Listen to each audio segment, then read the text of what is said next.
Bien, buenas tardes a todos los que nos siguen a través de las redes sociales del Fondesit y del Concitec. Estamos continuando hoy con el ciclo de entrevistas alrededor de la convocatoria Proyectos Especiales Respuesta al COVID-19, que busca impulsar proyectos que ofrezcan soluciones efectivas y de rápido desarrollo a los desafíos sanitarios ocasionados por la pandemia.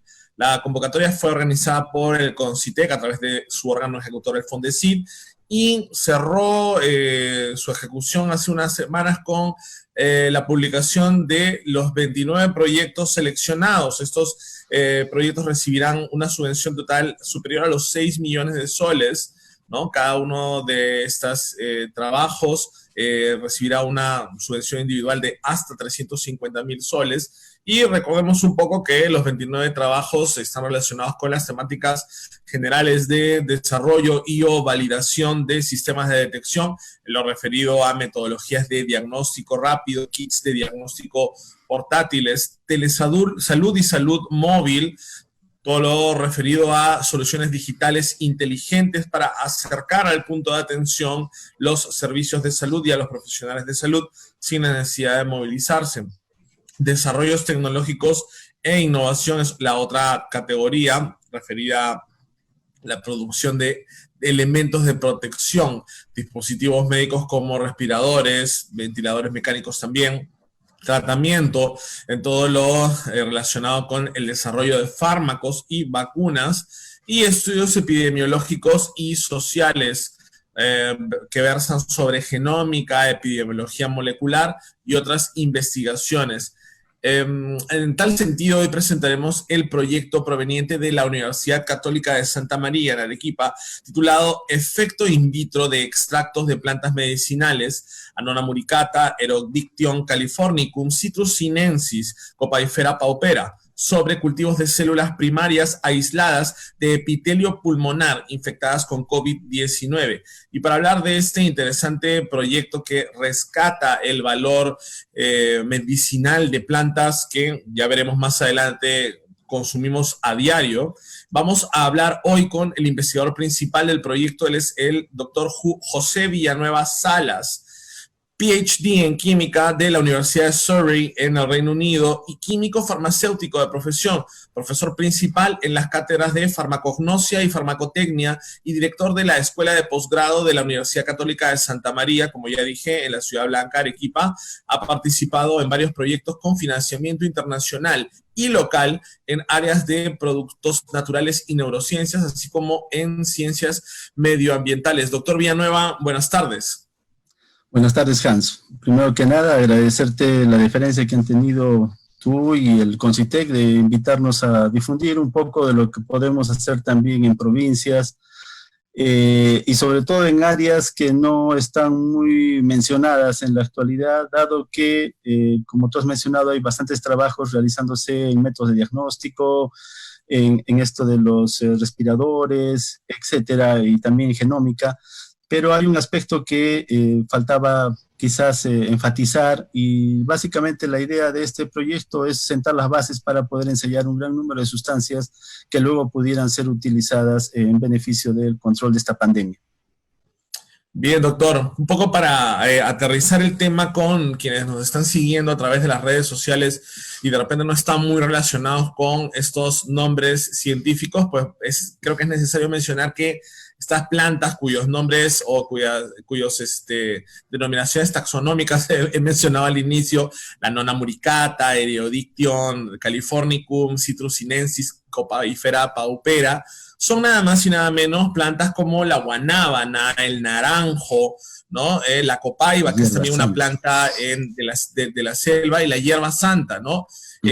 ¿Cuáles son los componentes que ustedes entonces estarían investigando en estas 4 especies vegetales y que podrían tener algún efecto sobre la infección? Dicho sea de paso, es necesario mencionar también en este punto que ustedes lo que están trabajando es una manera o están buscando un componente en estas plantas que lo que evite es la interacción entre la proteína S, ¿no? Que como ya hemos visto son las espigas que salen del cuerpo del coronavirus, ¿no? Estos especie de cachitos que le dan la forma característica de una corona al SARS-CoV-2, y que se una esta proteína con los receptores de las células de los tejidos respiratorios del organismo humano, que se llaman AC2, ¿no? Entonces, esta interacción entre la proteína del virus y el receptor de nuestros cuerpos se puede evitar o se busca evitar con las sustancias que el doctor Villanueva nos va a explicar que está buscando en estas plantas. Exactamente. En primer lugar, creo que hay que enfatizar el hecho de que no estamos sugiriendo que ya estas plantas son la cura para esta enfermedad, primero que nada, ¿no? O sea, recién estamos estudiando y hemos escogido 4 representativas, pero que son la cabeza de la punta del iceberg de la gran cantidad de sustancias que vamos a ensayar con este proyecto. De hecho, no son las únicas, como tú has mencionado, son plantas relativamente conocidas. Y lo que también debe quedar en claro es lo siguiente. El proceso de extracción de un principio activo específico como la esperetina de la naranja, o por ejemplo el eridictiol de la hierba santa, etcétera, son procesos largos y bastante costosos. En esta primera parte, en estos 6 meses que tenemos para producir conocimiento, gracias a la ayuda del CONCITEC y del FONDECYT, lo que vamos a dedicarnos es a extraer, a preparar extractos crudos, y esos extractos crudos fraccionarlos, y si podemos llegar a algún principio activo, lo haremos, pero la idea es ensayar la mayor cantidad posible de extractos complejos activos y metabolitos secundarios que puedan tener justamente esa actividad inhibitoria que tú bien has mencionado y has graficado. Es decir, evitar que el SARS-CoV-2 se una a los receptores de la ECA2, ¿no? Esa es básicamente la idea. Y vuelvo a repetir y hay que enfatizar, no estamos diciendo que la guanábana, la copaiba curan o pueden curar incluso esta enfermedad, sino que vamos a ensayarla y después de un tiempo tendremos resultados que para estudios posteriores podrán ser pues sometidos a todo esto que llamamos los estudios preclínicos, los clínicos, y de todo el número grande de partida que tendremos de extractos y quizás metabolitos secundarios, podrá quizás resultar alguno con una eficacia comprobada. Correcto, doctor. Me parece sumamente adecuado, oportuno que mencione, que haga esta mención sobre que no estamos hablando aquí de plantas que tengan representen ahorita una cura, ¿no? Que representen una terapia, porque precisamente uno de los principales factores de riesgo que estamos viendo en las últimas semanas y en el contexto de esta pandemia es la profusión y digamos, la manera en que está circulando tanta información falsa, ¿correcto? En la medida en que algún estudio aparece y que plantea el uso de alguna planta, de algún compuesto vegetal, pues ya de ahí vemos mensajes en WhatsApp o en Facebook que precisamente te plantean que una terapia con estas frutas, con estas plantas, es viable cuando no es así, ¿correcto? Exacto. Se viraliza tan drásticamente como lo está haciendo el COVID-19. Es decir, tenemos que ser muy cuidadosos, tenemos que dar información de una manera muy responsable, y vemos cómo soy químico farmacéutico de formación y tengo que proponer o propulsar un uso coherente del medicamento. Entonces, ojo, mientras no haya una prueba fehaciente, hemos visto cuántas muertes se ha producido esta falsa información o la falsa confianza que genera estas informaciones erróneas, estas noticias erróneas, ¿no? Correcto. Doctor, ahora entremos a hablar un poco más en detalle sobre el proyecto. Como ya hemos mencionado, el proyecto lo que busca es encontrar algún compuesto que pueda, digamos, evitar o anular esta interacción entre la proteína S1 del SARS-CoV-2 y el receptor AC2 o ECA, ¿no? Como se lo he dicho en castellano, que deberíamos usarlo un poco más, ese ECA, ¿no? Pero bueno, se ha popularizado como AC2. Ahora bien, ¿cuál ha sido el criterio que ustedes han empleado para designar que sea la guanábana, el naranjo, ¿no? Entiendo que la guanábana, por ejemplo, tiene propiedades alcaloides que se han explorado anteriormente para ser usadas con fines terapéuticos en cuadros de enfermedades respiratorias y la malaria. También sabemos que, por ejemplo, algunos fármacos que se vienen empleando contra la malaria han sido ensayados en su uso para ser empleados contra COVID-19. La naranja, por otro lado, tiene un cítrico que también tiene un amplio efecto biológico. Entonces, cuéntenos un poco de cuáles han sido los atractivos de estas plantas para que ustedes terminen escogiéndolas para el estudio más detallado de las mismas.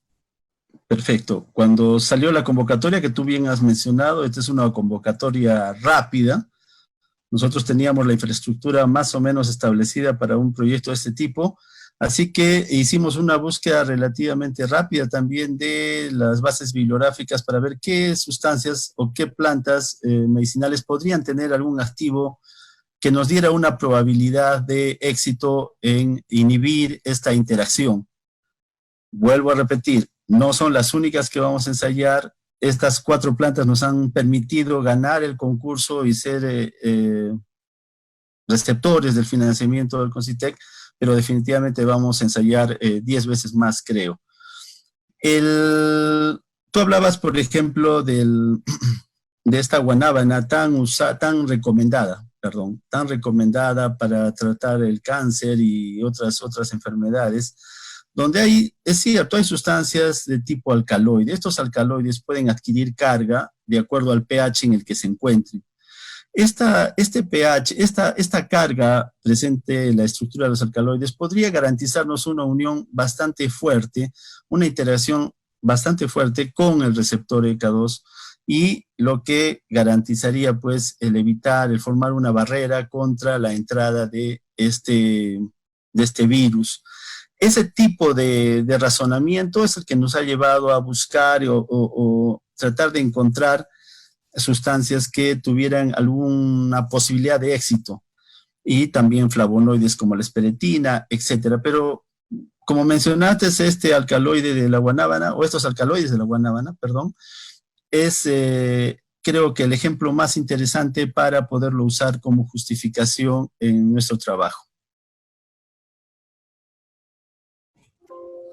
Bien, doctor, entonces, ¿cuál sería la forma final que tendría esto, el producto de esta investigación? Digamos, ustedes están tratando de encontrar estos compuestos que pueden existir naturalmente en esas especies, pero que finalmente no es que, digamos, como decíamos hace unos minutos, no es que se va a plantear una terapia en base al consumo de la guanábana o de la naranja, sino que más bien se va a tratar de, si se encuentra uno de estos compuestos naturales en estas plantas, en estos frutos, se va a tratar de replicar en el laboratorio precisamente para una producción en masa de un posible fármaco que nos ayude a combatir esta enfermedad, ¿correcto?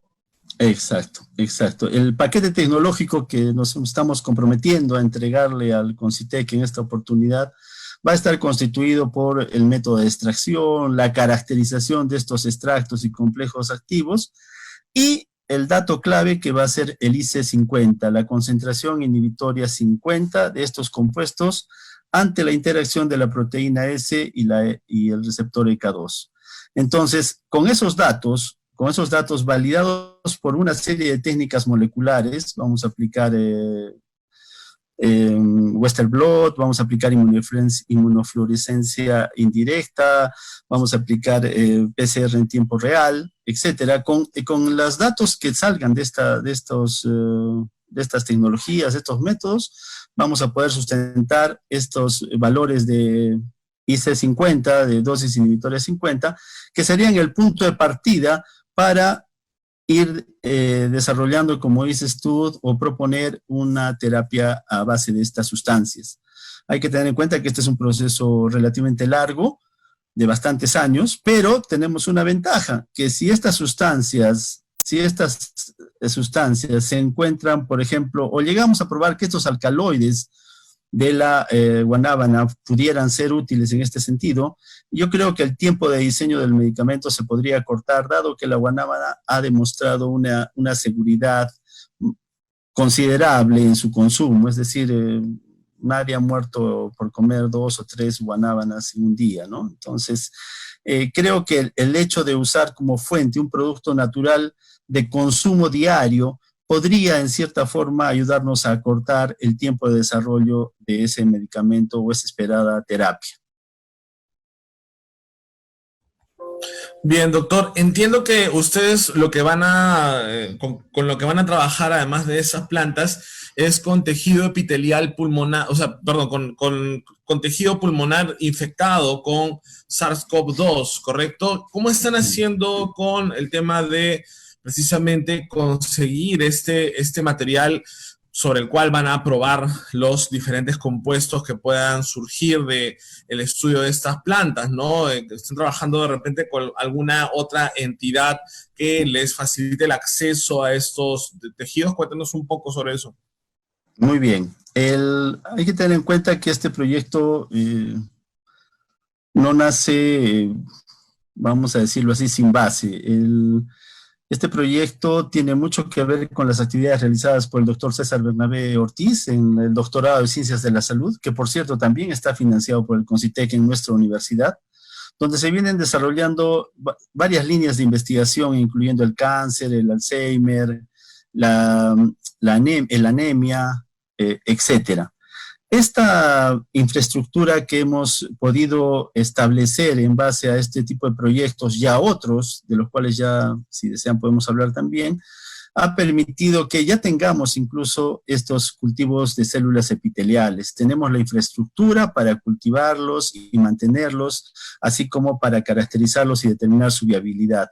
Entonces, ese no es el mayor problema. El problema va a radicar principalmente en el establecimiento de un laboratorio de nivel de seguridad 3, dado que vamos a trabajar es lo que con más el escasea en virus. el país, ¿no? O sea, de hecho, la implementación de otros puntos de atención para el procesamiento de pruebas rápidas también ha pasado por eso, que muchos laboratorios no tienen el nivel de bioseguridad 3, ¿no? Exactamente. Ahí ¿Qué quisiera están hacer una haciendo en aclaración. ese nivel? Sí, sí, hay una pequeña aclaración. Para lo que son las pruebas moleculares, la OMS exige o recomienda solo un nivel 2, por cuanto el virus ya llega atenuado por el medio de transporte de estas pruebas, de estos sistemas de muestreo, kits de muestreo para la prueba molecular. Pero en nuestro caso, sí es imprescindible que tengamos ese nivel de seguridad 3 en un ambiente que ya está establecido, ya se han hecho los contactos con los proveedores del caso, para la instalación en un promedio de tiempo de un par de meses aproximadamente. En el lapso de ese tiempo, nosotros vamos a ir viendo los extractos, caracterizando lo que sea necesario, viendo la interacción también off-cell, fuera de la célula. Esta fue una recomendación de los evaluadores externos. Indicaron que si bien era interesante que hiciéramos la prueba con el virus, también sería interesante determinar el efecto de estas sustancias sobre proteína S aislada, ECA aislado. Es decir, y se pueden utilizar estos mismos métodos que hemos mencionado, así que estamos en condiciones de ir avanzando también estas actividades hasta que nuestro laboratorio nivel 3 sea certificado por el Instituto Nacional de Salud. Bien, doctor. Para entrar un poquito más en detalle sobre el mecanismo al cual ustedes están apuntando, en el cual están, digamos, van a concentrar su artillería molecular, ¿no? Por decirlo de alguna manera. Entiendo que una de las cosas que hace más peligrosa a esta enfermedad, o mejor dicho, una de las características del ADN de este virus que lo hace más peligroso es el hecho de que, como decíamos, la proteína S1, ¿no? Que es la que se funde o la que se adhiere al receptor ECA2, digamos que el proceso de infección se da en dos partes, ¿no? Primero es cuando se fusionan, cuando se unen, y luego es cuando el virus rompe la membrana celular de la célula, del tejido mismo, y se funden las dos membranas. Eso implica que la proteína esta S1 tiene una especie de, como que ya viniera precortada, ¿no? Como una servilleta que ya es desglosable. Y esa característica precisamente es lo que hace que este virus tenga un nivel de contagio tan alto, ¿no? Y que digamos, tenga una reacción o produzca una reacción tan violenta en el organismo, porque puede de esa manera infectar mucho más rápidamente que otros las células sanas en nuestro organismo. Entonces, si estamos hablando aquí de dos procesos, ¿no? Uno, digamos, de enganche, y el otro de fusión de membranas, ¿a cuál de los dos están apuntando ustedes? ¿A los dos, al primero, al segundo? ¿Cómo lo han visto? Muy bien, Hans. Esa es una excelente observación, porque de hecho, como habrás podido observar, el proceso realizado en las células de epitelio pulmonar no solamente podría deberse a que estemos evitando que el virus entre, sino que algunos de estos extractos podrían también tener efecto directo sobre el virus o incluso efecto reparador sobre la célula, incluso si ya entró el virus a la célula y se está replicando en su interior. Entonces, el abanico de posibilidades que nos brinda este soporte del CONCITEC del Fondesit es bastante grande. Nosotros suponemos o esperamos que pasados algunos meses no vamos a simple y llanamente entregar lo que nos hemos comprometido, un banco de datos de concentraciones inhibitorias, sino sustancias con otras posibilidades, ya no solamente de inhibir esta interacción, sino, como bien has dicho tú, evitar pues que se abra la membrana celular, que ingrese el material genético del virus, que éste se replique en su interior, que éste termine por destruir la célula, salir al exterior e infectar más células. Entonces, yo creo que la naturaleza es tan sabia, Dios ha puesto tantos beneficios en ella que no sería nada raro por la experiencia que tenemos de que se pudieran encontrar no solamente sustancias activas en este campo inhibitorio de la unión de estas proteínas, sino en muchas otras áreas, Entonces, realmente estamos muy esperanzados de tener resultados bastante interesantes al final de este proyecto. Bien, que efectivamente sería un banco de datos, como usted ha mencionado, un banco de información que permitiría trazar una hoja de ruta hacia el diseño de nuevas drogas, de nuevos fármacos que resulten en una terapia institucionalizada o implementada a nivel mundial para combatir este mal. Doctor, precisamente con referencia a la información, hemos sabido por lo que vamos haciendo ya de este ciclo de entrevistas con otros investigadores principales de los proyectos, que uno de los grandes beneficios que se ha evidenciado durante esta pandemia ha sido la manera tan desinteresada y activa en que la comunidad científica nacional y mundial ha difundido sus hallazgos, sus descubrimientos, sus avances, la manera en que diferentes instituciones, como incluso el Instituto Nacional de Salud, por ejemplo, ha hecho públicos los genomas de los virus SARS-CoV-2 en sus variantes española, en la variante peruana, etcétera, ¿no? ¿Cómo es que esta difusión tan amplia de la información ha ayudado al proyecto que ustedes están realizando? ¿Cómo es que lo ha fortalecido, lo puede haber acelerado? ¿Cómo se han beneficiado con esto? Mira, en ese sentido hay que felicitar al CONCITEC. Bueno, la universidad también tiene acceso a una serie de bases de datos, pero el CONCITEC también nos proporciona un gran número de estas, las cuales pues están muy actualizadas, tienen los últimos artículos, las últimas revisiones, porque no somos los únicos que estamos haciendo este trabajo. Hay una serie de trabajos alrededor del mundo justamente en el mismo sentido. Yo creo que en la actualidad esta pandemia ha hecho que la información viaje también a la velocidad de la luz. Tenemos datos prácticamente de inmediato alrededor del mundo acerca de terapias, acerca de propuestas de diagnóstico, de curas, de medidas de prevención. Salen nuevas medidas de prevención, se eliminan. qué sé yo, estamos justamente en una especie de ebullición de información acerca del COVID. Esperamos con esto poder conseguir resultados valederos que luego van a poder ser difundidos y usados por entidades pues muy amigas a nosotros, por ejemplo, como la Universidad de Lille, con el profesor Philippe Chabat, con el Instituto Pasteur, con el profesor Echenique, con quienes pensamos después continuar haciendo los trabajos posteriores.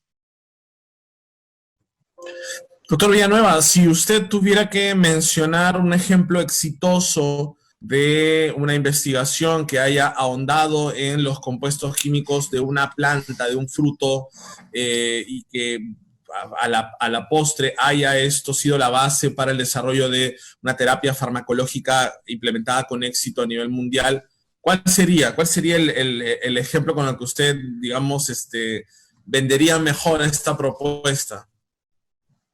Yo me quedaría con dos compuestos a los cuales admiro mucho. Uno que es usado ya desde hace muchísimos años, eh, la- el Taxol, para tratar ciertos tipos de cáncer, que fue encontrado en una planta y ligeramente modificado, y pues ahora es una terapia usada para este fin. Hay que tener en cuenta que en la planta existía en pequeñísimas cantidades, ahora ya se obtiene el Taxol por síntesis y es una terapia difundida alrededor del mundo. Y junto con ella yo mencionaría la digoxina, este cardiotónico para las personas que tienen problemas cardíacos, su músculo cardíaco no bombea con suficiente fuerza o con suficiente frecuencia la sangre alrededor del cuerpo. Entonces, la digoxina, a pesar de todos los inconvenientes que tiene, su estrecho margen terapéutico, etcétera, es también un producto de origen natural, ¿no? Y hasta la aspirina. Podríamos mencionar muchas sustancias que, habiendo sido encontradas en la naturaleza, constituyen ahora directamente o con pequeñas modificaciones medicamentos de uso amplio en terapia de enfermedades. Doctor, ¿y en qué medida considera usted que, por ejemplo, el Perú, con una biodiversidad vegetal tan amplia, residiendo en la Amazonía, ¿no? En donde vemos una multiplicidad de especies vegetales, de frutas, de plantas en general, que no que son autóctonas de esta región y que no se ven en ninguna otra parte del planeta? ¿Qué tanto ese pasivo nos puede dar una ventaja para el descubrimiento de nuevos fármacos?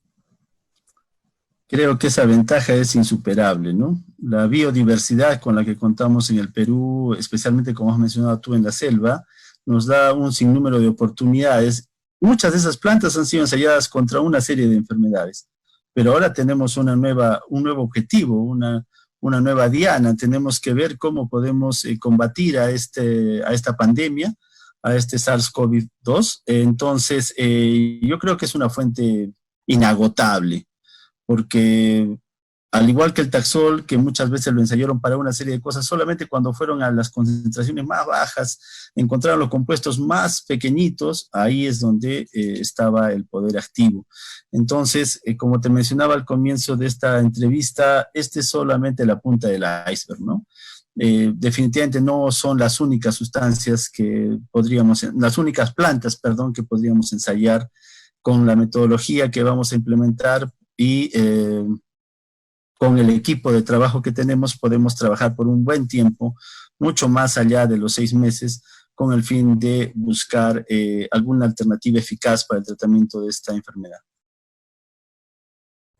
Precisamente era lo que quería conversar al respecto a continuación, doctor, y es con respecto a los plazos, ¿no? Sabemos que digamos, el Perú actualmente está en la meseta de la enfermedad. En otros países más bien ya se superó esa primera etapa, y estamos viendo la reactivación de muchas actividades, no solo económicas, sino sociales. Países como Italia, por ejemplo. Podríamos decir que estamos llegando al final del comienzo de esta historia con el coronavirus o con el COVID-19. Entonces, pensando sobre los capítulos posteriores o sobre las secuelas, ¿no? La segunda y la tercera ola de lo que será esta pandemia, ¿cómo es que podemos, digamos, proyectarnos con la ayuda que nos den estas plantas hacia este futuro cercano? Sí, ¿qué más quisiéramos nosotros agarrar y decir, no, la pandemia termina en julio, en diciembre del próximo año? Sabemos por la información que nos llega que esto va a tener una larga data. No solo una larga data, porque hay posibilidad de, como mencionas tú, la segunda ola, la tercera ola, la eliminación de la cuarentena.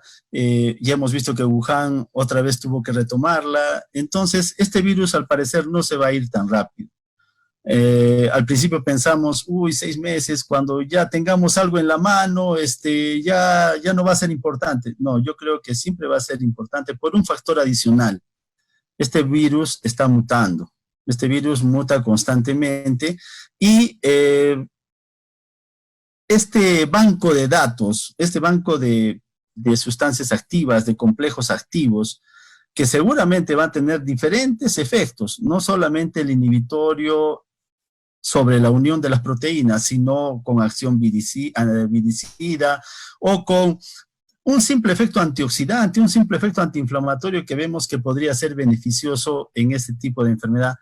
Yo creo que hay un futuro prometedor para dar buenos resultados justamente para luchar con la pandemia y todo lo que conlleva, ¿no? Todo lo que conlleva.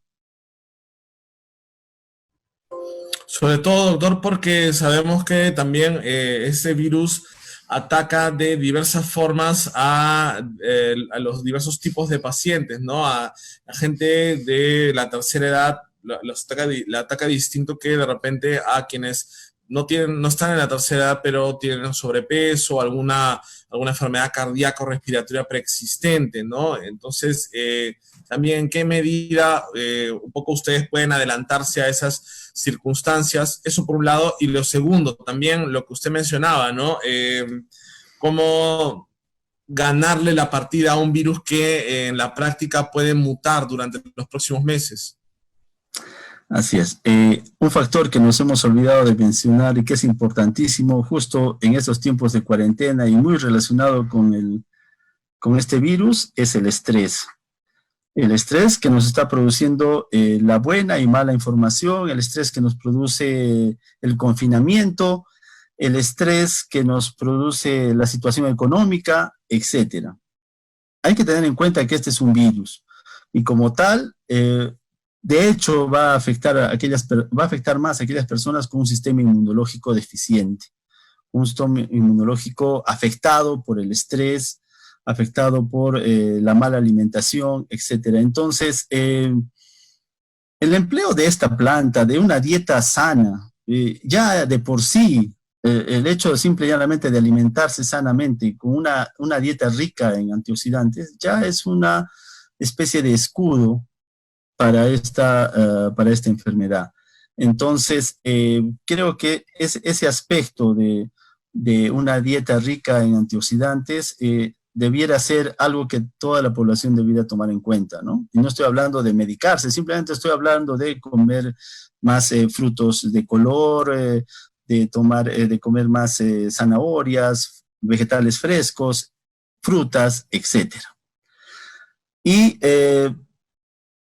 esto va de la mano con esa serie de enfermedades que son predisponentes justamente al COVID-2, ¿no? Como la diabetes, el sobrepeso generado por un consumo excesivo de grasas, por ejemplo, la falta de ejercicio, y la diabetes, pues, que es un proceso de destrucción de las células betas de los islotes de Langerhans, principalmente por efecto oxidativo, Entonces, un antioxidante de los cuales son ricas estas plantas medicinales, podría también ser útil en ese sentido. Bien, doctor. Entonces, en términos de esta propuesta de ensayo, ¿no? Con estas plantas, ¿considera usted entonces que lo próximo inmediato es el establecimiento o la implementación de este laboratorio de bioseguridad 3 o con un nivel de bioseguridad 3, ¿no? Donde puedan hacer ustedes los ensayos, la aplicación de estos compuestos a partir de las plantas y, digamos, de ahí continuar el estudio, ¿no?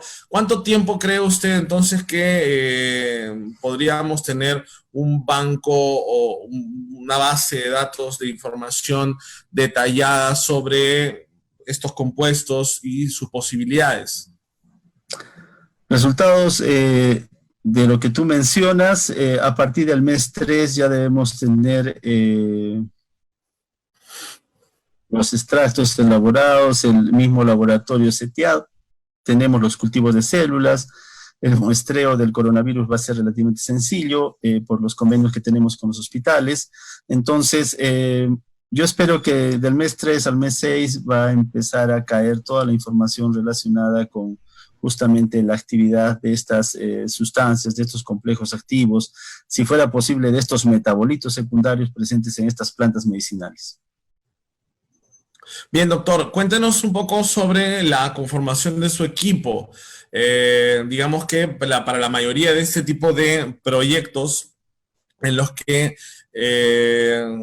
tenemos que tomar en cuenta un aspecto de la física de las moléculas, en los que tenemos que tomar en cuenta el aspecto también químico, farmacoquímico, biológico, clínico, ¿no? Hay una serie de factores, hay muchos ingenieros mecánicos incluso también que están trabajando en la elaboración de respiradores artificiales, por ejemplo. Cuéntanos un poco cómo está conformado el equipo que usted lidera proyecto. Sí, de hecho es un equipo multidisciplinario cuya base principal, como había mencionado, está en los estudiantes del doctorado de Ciencias de la Salud de nuestra universidad.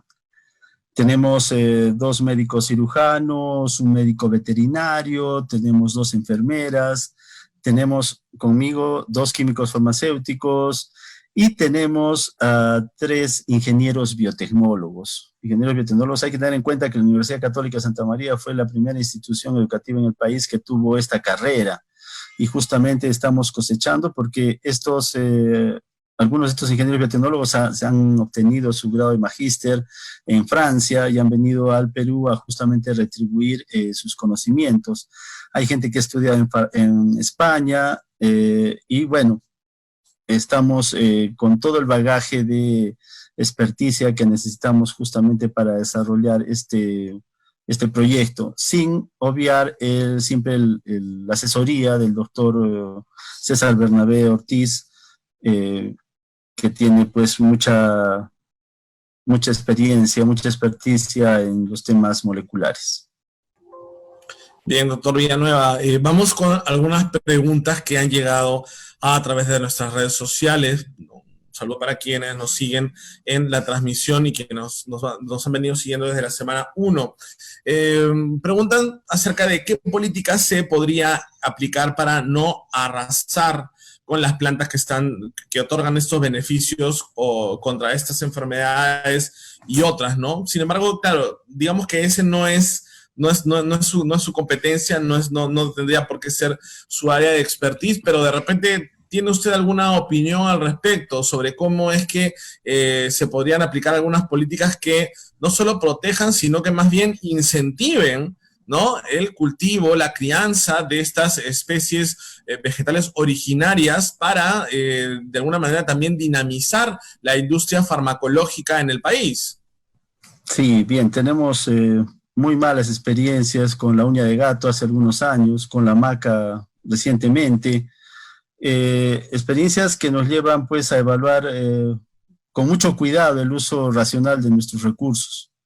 Definitivamente nosotros, y ya lo expliqué como en el caso del Taxol, la idea no es obtener un extracto y decir, oye, la guanábana sirve para el COVID y empezar a depredar todos los bosques o campos de cultivo de guanábanas para tratar de parar la enfermedad. Definitivamente el siguiente paso en todo este camino es determinar cuáles de sus componentes activos, de estos extractos, son los más importantes, y lógicamente la industria farmacéutica posteriormente podrá proceder a su síntesis y ya a su aplicación después de los estudios y las pruebas adecuadas. Bien, doctor, uno de los principales desafíos que ha atravesado el sistema de salud pública de los Estados Unidos de cara a esta pandemia ha sido el hecho de que apenas el 5% de los medicamentos genéricos que consume anualmente los Estados Unidos son producidos por el mismo país. El 95% de los genéricos que compra esta nación, los Estados Unidos, lo compra de la China o de la India. Entonces, digamos que eso un poco es una señal de alerta para mercados más pequeños como el peruano, en el sentido de que si en el futuro cercano se repiten este tipo de pandemias, pues vamos a estar en serios aprietos si es que no tenemos una producción local, digamos, un poco más amplia, ¿no? Que se acerque a la satisfacción total de la demanda interna. ¿Cuál considera usted que es el papel de la academia, ¿no? Desde su punto de vista de académico, de investigador, para un poco impulsar este tipo de actividades económicas? Lastimosamente, y particularmente pienso que aquí y en el mundo, primero ha sido el aspecto económico antes que el aspecto social o de salud de la población, ¿no? Imagínense un monstruo como Estados Unidos, que seguramente tiene una industria farmacéutica muy, muy grande, prefiere traer sus medicamentos de la India o de la China, porque yo no diría van a obtener un precio final más barato. Yo diría más bien porque la industria farmacéutica va a obtener un margen de ganancia mayor. Esa es mi opinión, el particular. Entonces, si quisiéramos evitar este aspecto en el país, lógicamente hemos visto cómo el gobierno ha hecho grandes esfuerzos para paliar esta pandemia, y que nos debe dejar como enseñanza quizás, y tú bien dices, estar preparados para casos posteriores, para otras enfermedades que podrían venir. En ese aspecto sería interesante ver o buscar la posibilidad de establecer industria farmacéutica local, industria farmacéutica que pudiera tener la infraestructura, el equipamiento, tener el personal básico para elaborar aquellos genéricos que son pues de uso muy común y que no son cosa de otro mundo.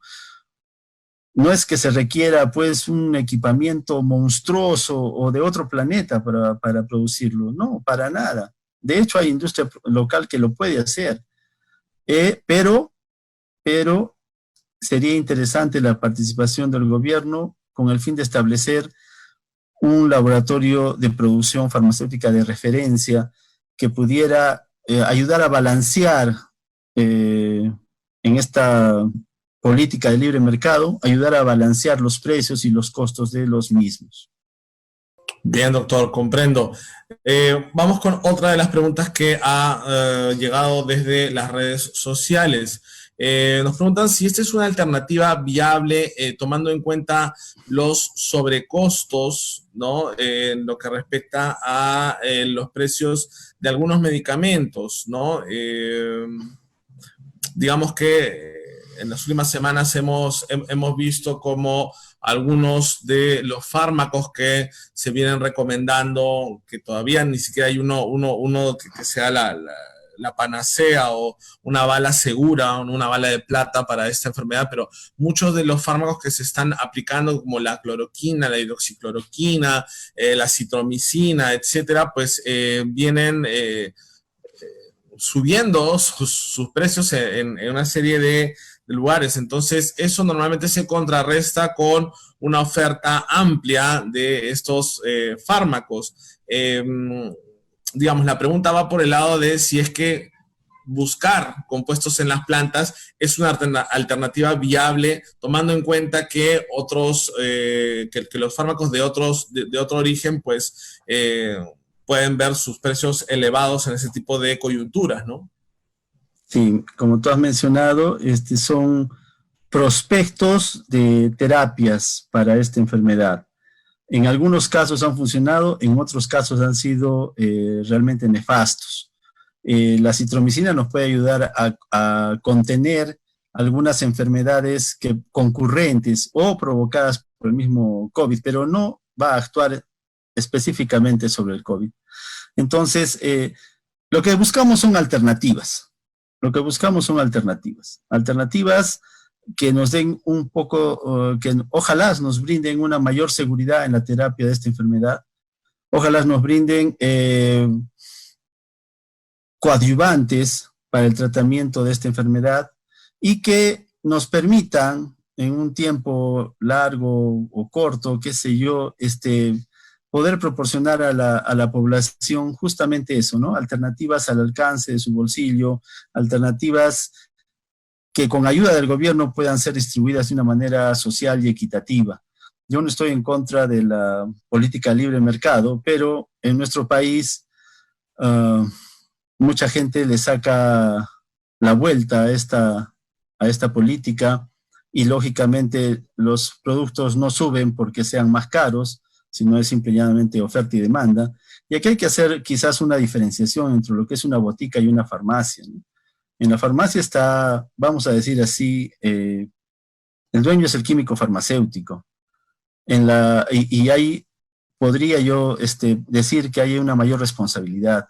En una botica, en una cadena de las cuales frecuentemente hemos sido testigos de manera particular, como si uno va durante el día, hay medicamentos genéricos, pero si va de noche ya solamente hay los de marca.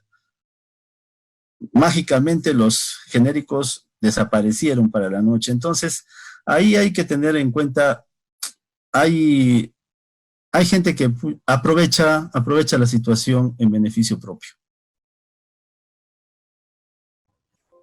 Bien, doctor, esperemos entonces que estas iniciativas como la de la Universidad Católica Santa María y el que usted está liderando en este caso, pues nos permitan abrir las puertas a el desarrollo de nuevos fármacos, de nuevas terapias farmacológicas sobre la base de estos compuestos que puedan estar existiendo naturalmente en estas especies como el naranjo, decíamos, la guanábana o la hierba santa y que nos permitan capear la tempestad de los próximos meses, ya que, como mencionábamos hace unos minutos, pues se trata aquí del fin del comienzo de esta historia, ¿correcto? Antes de pasar a las palabras finales, de decirles a quienes nos vienen siguiendo en la transmisión que hoy continuaremos con el coloquio COVID-19, Ciencia, Participación Social, Decisiones Políticas, que venimos organizando desde el CONCITEC y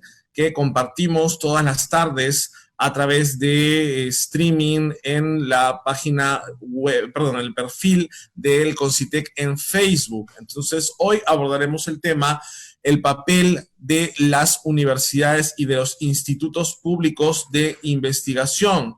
Estará con nosotros para ello Teresa Ochoa, directora del Instituto de Medicina Tropical Alexander von Humboldt de la Universidad Peruana Cayetano Heredia, Yoshi Acosta, director general de la Oficina General de Investigación y Transferencia Tecnológica del Instituto Nacional de Salud, y Jorge Alba Hurtado, rector de la Universidad Nacional de Ingeniería. Recuérdenlo entonces, estaremos a partir de las 4:30 de la tarde con el streaming en vivo a través de el Facebook del CONCITEC.